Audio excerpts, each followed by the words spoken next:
Hey friends, I want to answer this question by Dr. Kristine here. How is tesamorelin different than sermorelin? Okay, let's first talk about what they are. These medications are growth hormone secretagogues, which mean they stimulate the pituitary gland to make more growth hormone. And so that's really cool because you can start seeing some lean muscle growth. You can start seeing some strength improvements, some strength gains. You'll start seeing some collagen production. Growth hormone stimulates collagen production, so you'll see some decrease in some fine lines and wrinkles, maybe. See some thickened, your skin gets a little thicker, depending on how long you're on it. And you want to cycle it for about 12 weeks and then be off for at least 4 weeks, right? So those types of medications work really well for those things. Um, Also, as you lose weight, you're gonna, you have a tendency to lose muscle as well. And so if you're worried about preserving muscle, which everybody should be, these are great in that regard because they stimulate the production of growth hormone. They're going to cause you to accumulate more muscle as you lose weight. Now, as far as sermorelin and tesamorelin, how do they work? Is a little bit different. The sermorelin has a very short half-life, about 10 to 20 minutes, and tesamorelin has a half-life of about 20 to 30 minutes. And so the sermorelin, it's really better to take it at night, 2 hours after the last meal of the day, preferably as close to bed as possible because of the short half-life.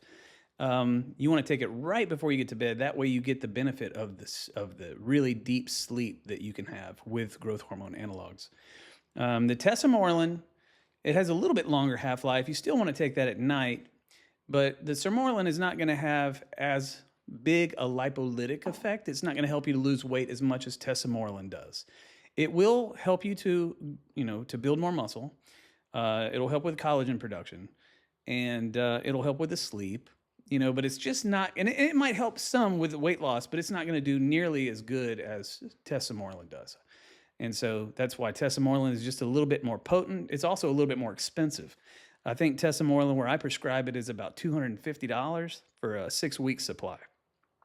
And so the pharmacy that I use, and I think that's the cheapest I've seen it, which is still cheaper, than some of those GLP-1s out there, right? And so sermorelin is great, but if there was one that I would use, the one that I use the most is ipamorelin. And I use ipamorelin. It's got a 2 to 3 hour half-life. It is really great at muscle mass, strength gains, especially while you're trying to dial down. I'm on tesamorelin right now because I wanted to try it out. I have never used tesamorelin, but I've been using it over the past 2 weeks, and it's been great. I have been seeing some strength gains. I have not seen so much weight loss that it's super noticeable, but I'm really, really right now taking a few other things to help me really, supplements that are really helping me to dial in. I have a competition coming up pretty soon, so I'm going to have to get down really, really low in weight. And I'm using tesamorelin to preserve muscle as I lose weight. And so I hope that helps. I know that's a lot of stuff. I could add this. The tesamorelin is 2 milligrams a day, subcutaneously, 5 days a week. Take 2 days off, 12 weeks on. You can be off of it for 4 weeks before you start it back again. Sermorelin is a little different. It's 200 micrograms, and you want to take that the same. And you can take that closer to bed would be best. But if you can't take it at night, the next best time to take growth hormone analogs is 1 hour before you eat breakfast, before you have anything in your belly. You just want something, you want an empty stomach whenever you take these because it could disrupt absorption, and so make sure you don't have anything in your belly. Let's see, anything else I can think of? Side effects. So there's really not too many side effects that you have to worry about. These are basically just sequences of amino acids. That's what peptides are. They're sequences of amino acids that are arranged in such a way that they tell the body to do something, right? And so the body takes the instructions and it does it. In the case of growth hormone secretagogues, it just tells the pituitary gland to make more growth hormone, right? If it was a different peptide, it would be in a different sequence and it would tell the body to do something else, And so it's basically just really, really, really tiny proteins.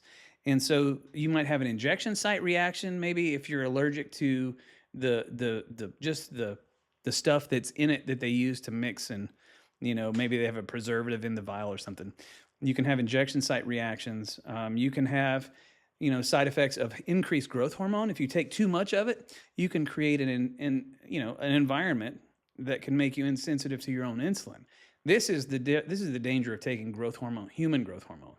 The peptides, they don't have that issue because it's endogenous growth hormone, meaning it's growth hormone that you already, it's from inside your body.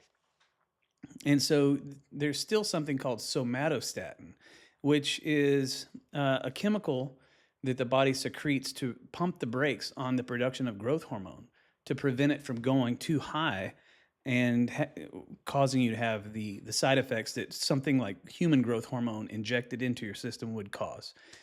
So I think that's it. I think that's about it. If you have any other questions on this, drop me a comment below. I'll be glad to answer your questions. All right, take care, and thank you so much for the question.